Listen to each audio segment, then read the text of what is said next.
Alright guys, hey, this is Aaron with the Duke again. Hey, it's Monday, mock draft Monday, alright? So we're going to run through another one of these mock drafts and see what we can do here. So this week, we're going to run through a 12 team, half PPR, but this time we're going to go out of that 12th position. So we're going to get back-to-back picks and we're going to see how that ends up this year with these picks, alright? So let's get this through. And let's start this mock draft, alright? Hey, make sure you hit that subscribe, hit that like button. We're going to try and keep putting up all these videos coming up to the season, but let's get started on this mock draft. So, hey, like I've said, I like using this Fantasy Pro one. It's a pretty good system here. You can definitely run through the simulator. It's not against real people right now. We're just going to run it through a simulation to see what we can come up with, but we're going to try that 12th position, see what we can get this time with back-to-back picks, alright? So, let's see what was taken off the board. Obviously, all of our running backs. Michael Thomas actually went with the 3rd pick. Derrick Henry's going above Dalvin Cook. Joe Mixon. And Tyreek Hill already taken off. Alright, so I'm assuming I have not picked from this position yet, so I don't know how this looks for most people, but we definitely have 2 picks here, and yeah, and then we come back around and it's going to be a reach for anybody else. I think with that first one, we just have to take, Julio Jones. Let's get him in the bag, and then let's look at these running backs. Alright, so by the time we come back around on this draft, we're going to be at the end of the 3rd. Alright, so that's pretty steep, especially with where our running backs are going to be. So we definitely want to make sure we can get a running back off the board here. Nick Chubb. You know what, I'm actually going to do something here. I don't mind drafting Nick Chubb, but the Kareem Hunt thing kind of worries me. So I actually have, personally, Nick Chubb as a tier 3 running back with these guys. So in this situation, it looks like kind of a reach. But I'm actually going to go with Julio Jones, and let's go with Josh Jacobs, because we know he's going to get those carries with Las Vegas and the Raiders. And let's just secure a good running back that's going to get a lot of carries this season.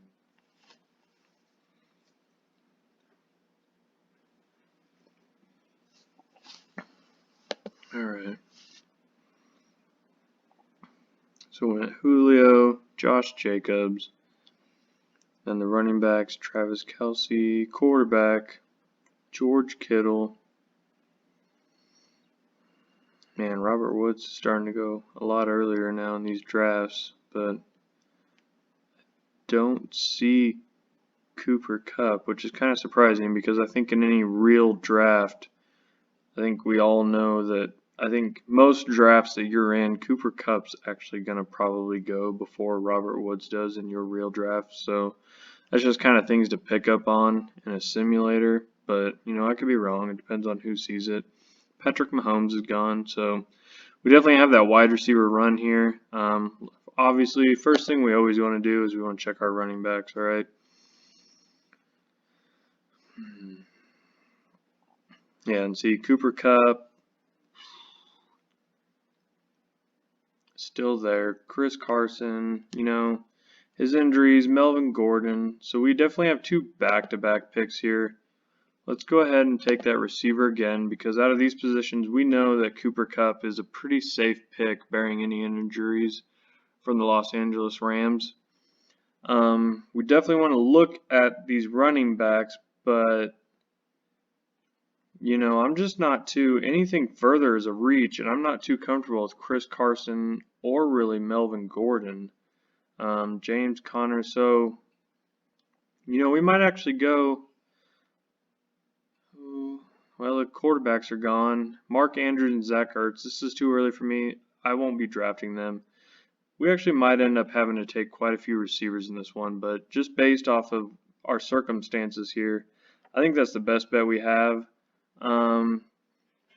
Let's actually take Calvin Ridley here. Well, no, because we have Julio Jones. So We're going to run with A.J. Brown in this system. Alright, so we've got 3 wide receivers off the board and 1 running back holding us. You know, it's starting to turn into almost a 0 running back situation here that we weren't even trying to get into, but it's just where we're falling with this. But you know, I actually do feel pretty secure with Josh Jacobs as that pretty good running back. He's definitely going to get the carries, and you know, Julio Jones, Cooper Kupp, A.J. Brown, that's definitely a good wide receiver group here. So let's go back here. Well, let's see who went off the board. We definitely hit off more wide receivers here. David Montgomery, Devin Singletary, and Mark Ingram. You know, I really would have liked to have gotten Mark Ingram at this position in the 5th round, but bearing anything, you know, A.J. Brown here, I just feel like we definitely got a good pick taking him above any of the rest of those running backs, because these running backs just, you know, Jonathan Taylor with the Colts, you know, David Johnson, that would have been a good second one, but I feel really good about these. The thing is now, though, is we definitely want to go after straight running backs, possible tight end or quarterback. I mean, we're not even worried about wide receiver right now. We probably won't draft a wide receiver until after the 10th round from this point on. So our main focus is strictly going to be on these running backs.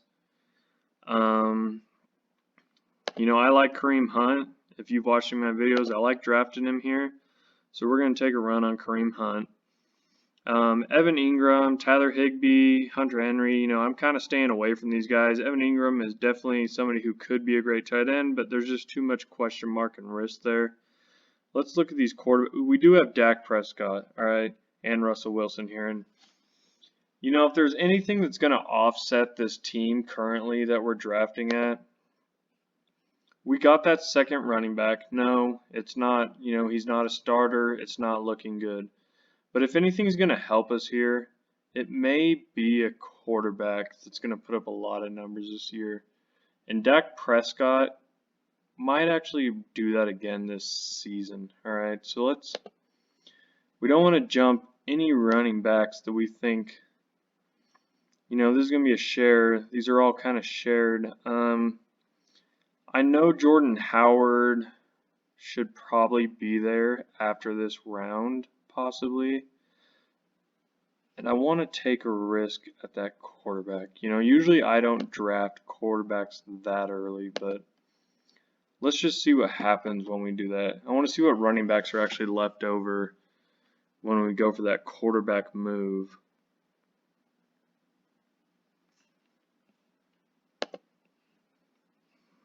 Alright, so we took Dak Prescott, Marlon Mack, DeAndre Swift, you know, and then we started that QB run kind of down here with some big receivers, but like I said, Jordan Howard should still be there. Alright, we'd also have James White, fun. Let's look at Sony Michel too. You know, 247 attempts last season. That's not too bad.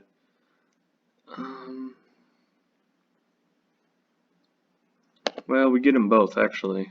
We're back to back. So we'll take Jordan Howard and Sony Michel. All right.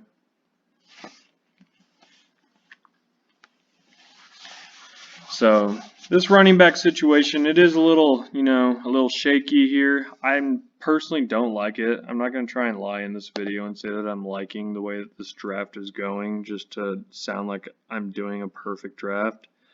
But we're definitely getting depth there that we lost in the beginning. So if anything happens to Nick Chubb, you know, we definitely have a number, you know, top 5 running back right here in Kareem Hunt. If he doesn't, you know, there's definitely going to be a split backfield there, and Kareem Hunt's definitely somebody we want to put on our rosters. But Jordan Howard with the Dolphins this season, he should get plenty of carries, and he should be able to start week to week as that RB2. I see him more as an RB3 in most offenses, but we went definitely wide receiver heavy here. And in this situation, you know, Jordan Howard shouldn't be a bad play, or Sony Michel. So, you know, it's not a bad situation, especially when we have Dak Prescott, who's going to come in and, you know, light some numbers up for us. He can put those big numbers up and put 30-point games, 40-point games for us. this isn't too bad. I actually do like this, how it's kind of turning out. So let's go in. Next thing we want to look at is the tight end. Alright, so we have back-to-back picks.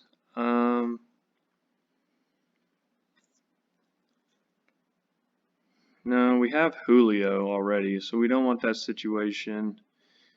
Let's go with Jared Cook. Let's grab a tight end who can put up some numbers for us.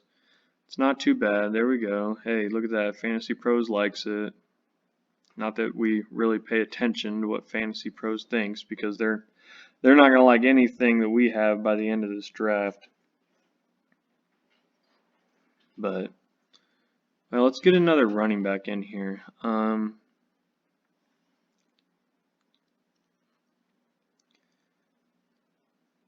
You know, I don't mind this pick here, just because we know Dalvin Cook possibly could do a holdout this season. And if he does, then that's alright. It won't last all year, but, you know, we can get different runs off of Atkins. And then also, you know, if anything gets hurt or he's known for injuries in the past, then we definitely have a possible top 10 running back on our team.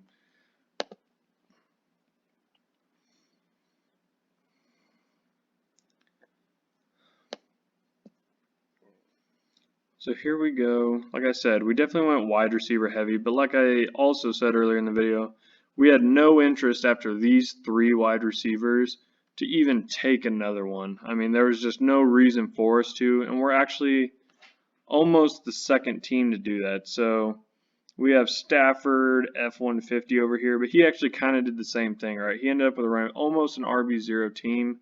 He ended up with Michael Thomas, Kenny Golladay, and DK Metcalf. Obviously, these two are very well stacked, but I definitely like having Josh Jacobs over Leonard Fournette and David Montgomery. I mean, in our situation, our roster is built way better than the Stafford roster, even though he has these 2 top-tier, possible top 5 wide receivers. The rest of the roster just isn't filling out as well. I mean, we like Josh Allen, but these running back situation here is just not as good as this. I mean, we know that there's people here and possibilities here that we can put these guys in and get points from week to week and just play them along with Josh Jacobs. So let's see one more time what comes to running back, all right? Like I said, I mean, there's really no point in even taking another wide receiver if you have 3.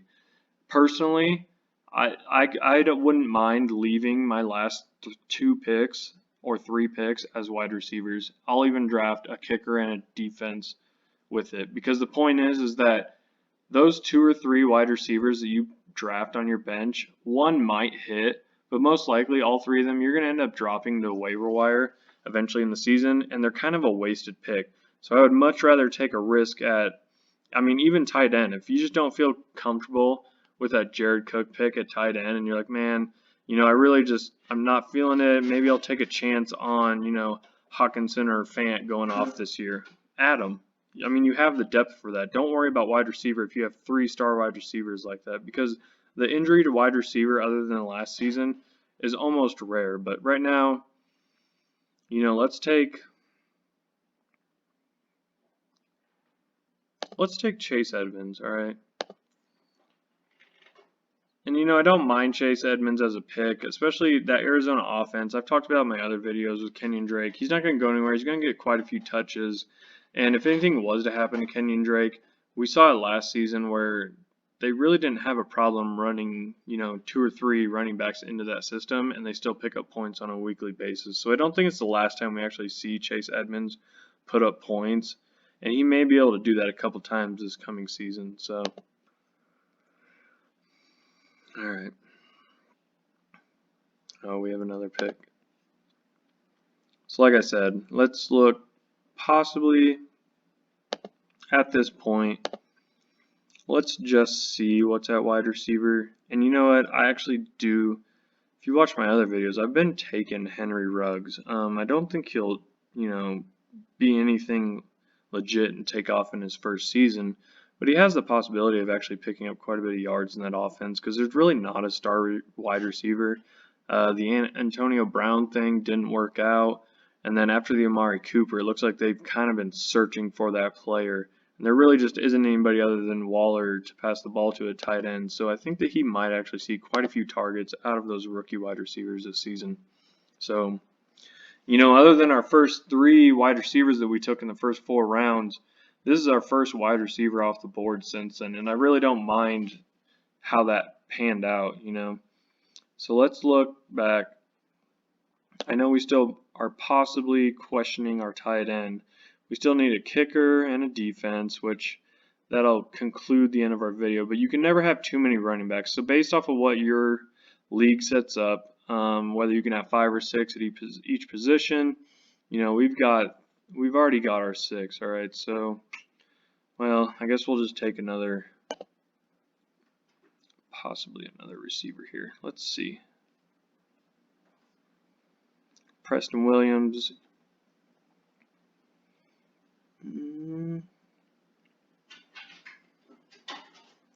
Let's just take Deshaun Jackson.